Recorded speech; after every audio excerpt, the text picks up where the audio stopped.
Biktima ka ba ng kapabayaan ng isang doktor o dentista? Manood ka muna. Attorney G, anong gagawin ko kung pinabayaan ako ng doktor ko?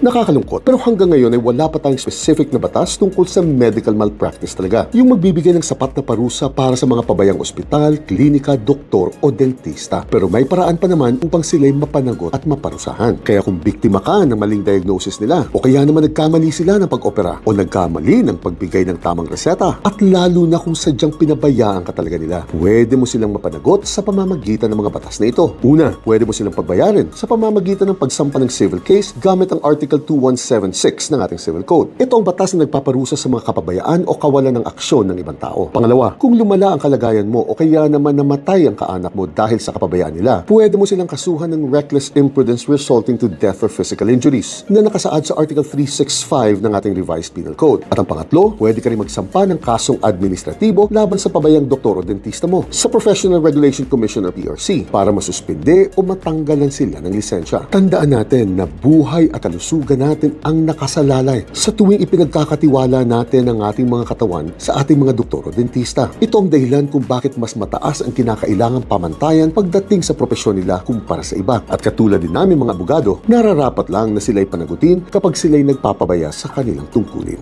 Cheers!